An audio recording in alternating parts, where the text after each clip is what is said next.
Greetings, challengers, and welcome to the Youth Climate Challenge, Video 3, Collective Challenges. My name is Alex with the Climate Science Alliance, and I'm excited to be guiding you through the Youth Climate Challenge. This is video number 3 in a series of 5, so if you haven't seen the first ones, make sure you go back and review.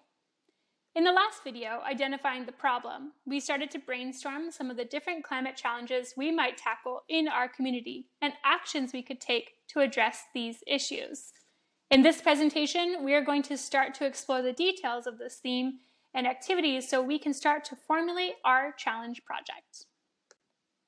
As a reminder, by participating in the Youth Climate Challenge, you are agreeing to abide by the community agreements set forth on page 5 of your Youth Climate Challenge packet.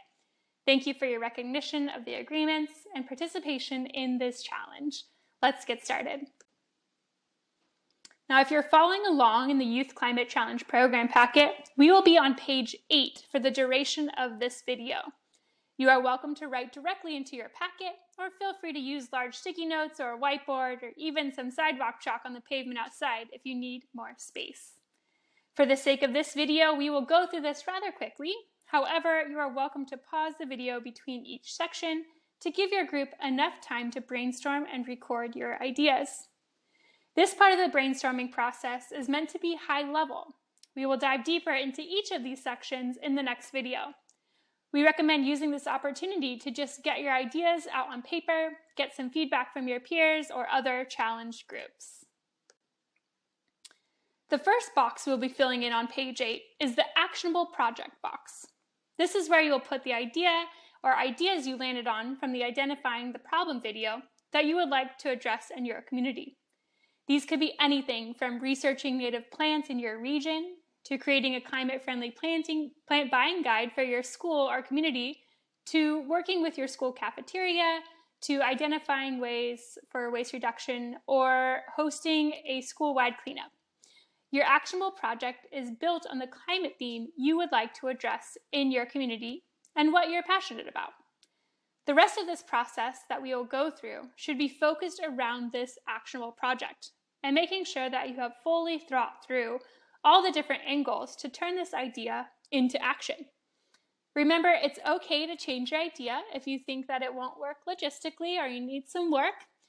This is the time to do that work, to work out the details and gauge your project's feasibility.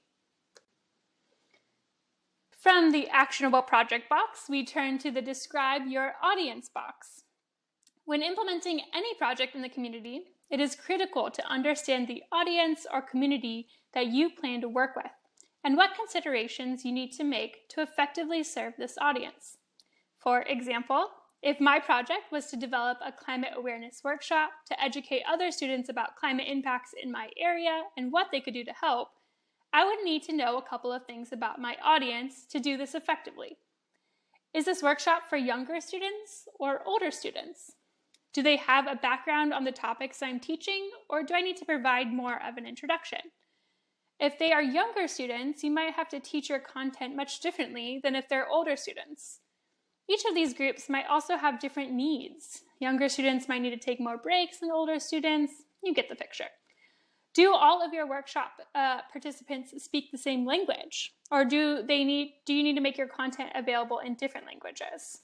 Every audience is different.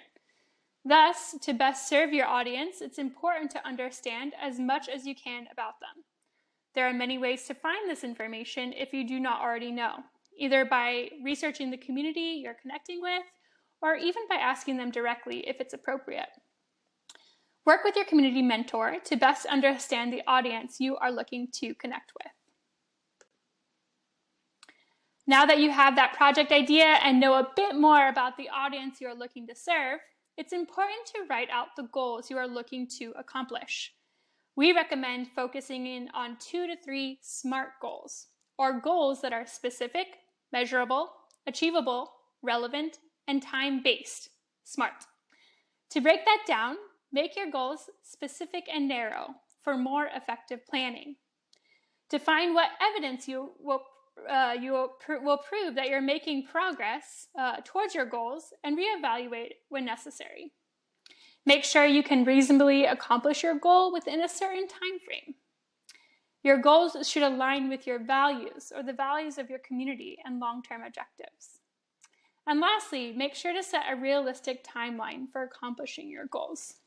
For example, if our actionable project was to work with local students to plant a community garden with both food-based and native plants, one of our 3 goals might be, by the summer, we will have recruited 3 classes to participate in the community garden.